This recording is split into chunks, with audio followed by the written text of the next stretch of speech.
नमस्कार।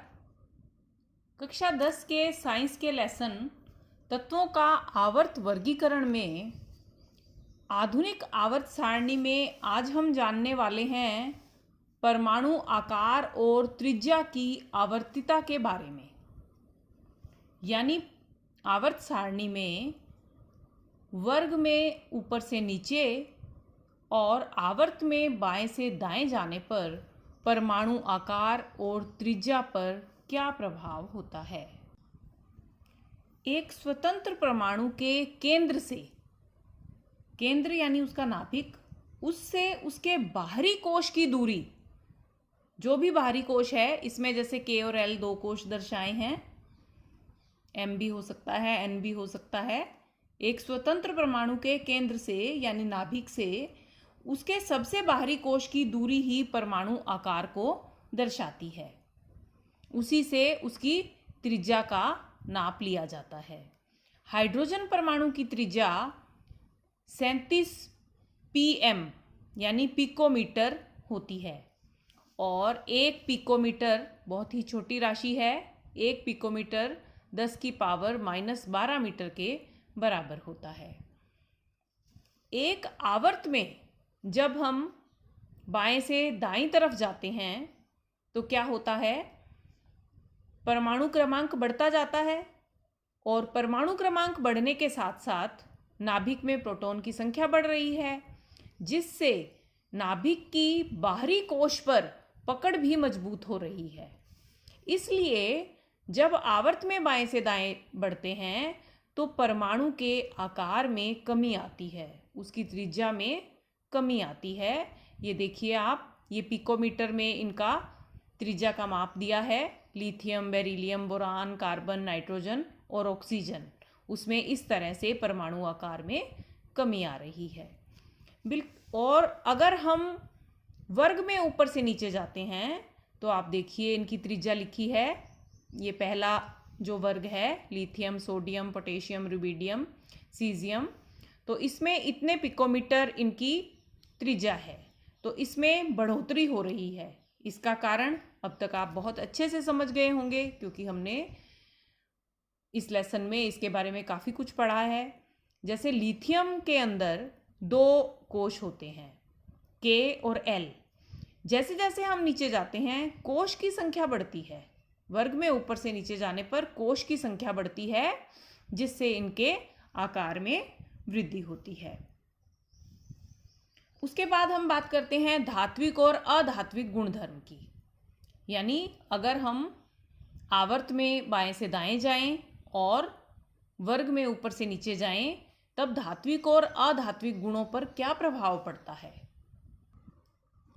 आधुनिक आवर्त सारणी में धातुओं और अधातुओं का विभेदन बहुत ही खूबसूरती से किया गया है। धातुओं में इलेक्ट्रॉन त्यागने की प्रवृत्ति होती है, यानी ये विद्युत धनात्मक होती हैं। आप देखिए आवर्त सारणी में ऐसे तत्व कहाँ हैं जो तत्व इलेक्ट्रॉन त्यागते हैं। ये सब तत्व, सोडियम, मैग्नीशियम, ये सब तत्व ऐसे हैं जो इलेक्ट्रॉन त्यागते हैं। इसके बारे में हमने संयोजकता वाले टॉपिक में भी पढ़ा है।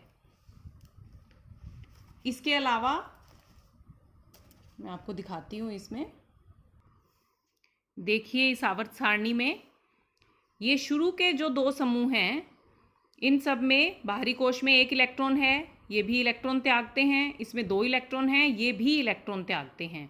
इसके अलावा ये जितने भी ग्रीन खाने दिखाए गए हैं, ये सभी धातु गुण रखने वाले तत्व हैं। देखिए आप, फेरिक, कोबाल्ट, निकल, कॉपर, और ये चांदी और ये सोना, ये सब तत्व ऐसे हैं जो इलेक्ट्रॉन का त्याग करते हैं और ये धात्विक गुण रखते हैं। इसका अर्थ यह हुआ कि आवर्त सारणी में जो बाईं तरफ है ये सब धातु हैं। इसको ऊपर भी दर्शाया गया है कि ग्रीन खाने जो हैं ये सब धातु हैं। उसके बाद ये जो पीले रंग के खाने हैं, येलो खाने हैं, ये अधातु हैं। यानी इधर आप देखिए ये सब जो हैं ये अधातु हैं, यानी इनके बाहरी कोश में कुछ इलेक्ट्रॉन्स की कमी होती है, ये इलेक्ट्रॉन को ग्रहण करते हैं और ये अधातु हैं। और 18वां जो समूह है ये शून्य वर्ग कहलाता है। ये कोई भी इस तरह की क्रिया नहीं करता है, इसकी संयोजकता 0 होती है। और ये जो बीच में बहुत ही सुंदर विभेदन है, पिंक कलर के जो खाने हैं, ये सब उपधातु हैं। इन सब तत्वों में धातु और अधातु दोनों के गुण होते हैं। इसमें ये बोरान, सिलिकॉन, जर्मेनियम, आर्सेनिक आदि आते हैं और ये सब उपधातु हैं। ये देखिए यहाँ भी ये पिंक कलर से दिखाया गया है। इसका अर्थ यह हुआ कि जब हम आवर्त में बाएं से दाएं जाते हैं तो धात्विक गुण कम हो रहा है, क्योंकि अंत में ये 17वें खाने तक आकर के ये अधातु में बदल रहा है। यानी आवर्त में बाएं से दाएं जाने पर धात्विक गुण कम हो रहा है। लेकिन अगर हम वर्ग में ऊपर से नीचे चलते हैं तो धात्विक गुण बढ़ते हैं, क्योंकि कोश की संख्या बढ़ने के कारण इलेक्ट्रॉन पर पकड़ कमजोर होती जाती है। विद्युत ऋणात्मकता। इलेक्ट्रॉन को ग्रहण करने की प्रवृत्ति विद्युत ऋणात्मकता कहलाती है। ऐसे तत्व जिन्हें अष्टक पूरा करने के लिए सिर्फ एक इलेक्ट्रॉन की आवश्यकता होती है, वे सबसे अधिक विद्युत ऋणी होते हैं। यानी 17वें समूह के तत्व, जिसमें हमने अभी जाना था कि फ्लोरीन, क्लोरीन, ब्रोमीन, आयोडीन आदि जो हैं 17वें तत्व में हैं और 17वें समूह में हैं और ये अधिक विद्युत ऋणी हैं। इसका अर्थ यह हुआ कि आवर्त सारणी में अगर हम बाएं से दाएं बढ़ते हैं तो विद्युत ऋणात्मकता बढ़ती जाती है, क्योंकि शुरू के जो तत्व हैं वे धातु हैं और उनमें विद्युत ऋणात्मकता नहीं होती, वे इलेक्ट्रॉन का त्याग करते हैं। इसी प्रकार अगर हम आवर्त में वर्ग में ऊपर से नीचे जाते हैं तब विद्युत ऋणता घटती जाती है। और जो 17वें तत्व का फ्लोरीन है, जो 17वें समूह का फ्लोरीन है, ये सबसे अधिक विद्युत ऋणी तत्व होता है। अब तक आप बहुत से प्रश्नों का जवाब देने के लिए भी तैयार हो गए होंगे।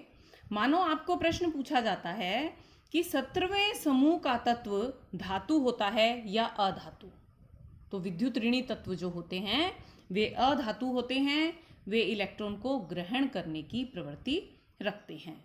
मान लो प्रश्न पूछा जाता है कि समूह 2 का तत्व धातु है या अधातु, तो आपका जवाब क्या होगा? आप याद करें कि समूह 2 में कौन कौन से तत्व आते हैं। समूह 2 में बेरिलियम, मैग्नीशियम, कैल्शियम आदि तत्व आते हैं और इनके बाहरी कोश में 2 इलेक्ट्रॉन होते हैं।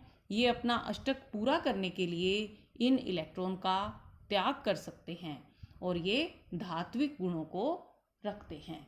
इसी प्रकार मान लो प्रश्न है समूह 16 का तत्व कैसे आयन बनाएगा, तो समूह 16 का तत्व आप देखिए, समूह 16 में ऑक्सीजन, सल्फर आदि तत्व आते हैं। ऑक्सीजन का इलेक्ट्रॉनिक विन्यास 2,6 और सल्फर का 2,8,6 होता है। जब इनके बाहरी कोश में 6 इलेक्ट्रॉन हैं तो ये 2 इलेक्ट्रॉनों को और ग्रहण करके अपने अष्टक को पूरा करेंगे। जब ये इलेक्ट्रॉन ग्रहण करेंगे तो इनकी संयोजकता माइनस में होगी और 2 को ग्रहण करेंगे तो माइनस में 2 संयोजकता इनकी होगी, यानी ये ऋण आयन बनाएंगे। यहाँ आपका यह लेसन आवर्त सारणी या तत्वों का आवर्त वर्गीकरण पूरा होता है। यदि आप प्रश्न उत्तर भी पढ़ना चाहते हैं तो आप कमेंट बॉक्स में मुझे लिखें। धन्यवाद।